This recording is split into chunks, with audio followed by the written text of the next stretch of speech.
Okay, well, it's August 25th, 2008, Monday, and seen a lot of things about violence and whether or not it can be attributed to the video games they have out now, the television programming, or the movies that we get to see every day.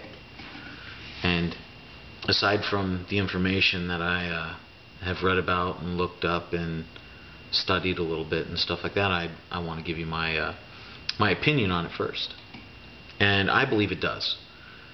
You sit back and you watch the fights, a great boxing match, or the UFC, or Elite XC, or the Affliction, which will probably take over the UFC, and the NFL. You know, everybody wants to see a good hockey fight, and then for some reason, after they watch the hockey fight, they think they can fight too.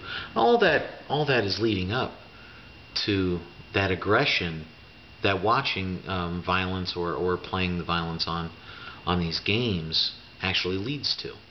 The American Psychiatric Association, Dr. Anderson, one of their lead guys there, they did multiple studies. They did studies with college students, even playing the hardcore games, and even the super light fantasy games that are like rated E, with just fantasy violence.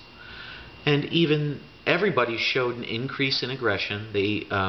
Their social skills or dealing with people, you know, the kindness, the helping others, everything like that dropped. It dropped. The aggression raised. They were stimulated, or the heart was beating a lot faster. They had more aggressive tendencies. They were quicker to anger. All of these were proven. They did multiple lab tests, and I know with lab tests, a lot of them aren't true or don't ring true. But the ones that do ring true, that have always proven to ring true, are the ones that deal with violence and aggression. And these showed it, where they were absolutely 100%.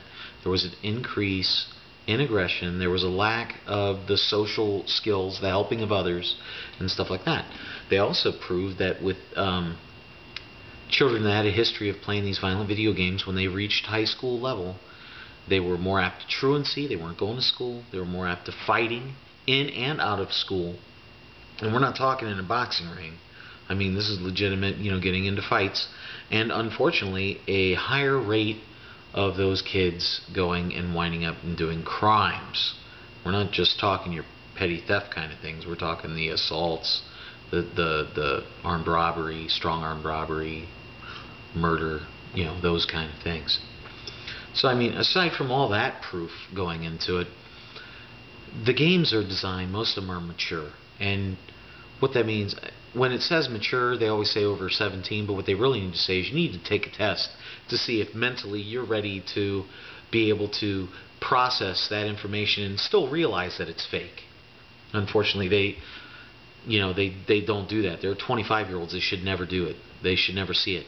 And if you're a parent and you're letting your 8-year-old kid watch wrestling, you're out of your freaking gourd, man. There's no way that they can process that and think it's fake. They're going to be wanting to whack people with chairs all day long. Let me tell you what, you get whacked by a chair, legitimate chair shot, you're done, man. Those wrestlers, they get concussions all the time. When they're knocked out, sometimes they really are. So it's not a fake thing, you know. You know, Billy Bob needs to turn off WWE and maybe have his kid watch some educational program, so he's, you know, not working at 7-Eleven later on. You feel me? All right. Well, that was my view on it. I hope I got it through to you guys, and so you can understand it from my side of it, as well as the psychiatric side of it. And give me your opinions. Let me know what you think. Do you think it's attributing? I mean, aside from the fact that teen violence is actually going up and they have proof of it. Aside from that, all the kids beating on other kids and posting it on YouTube. Besides all that, tell me what you think.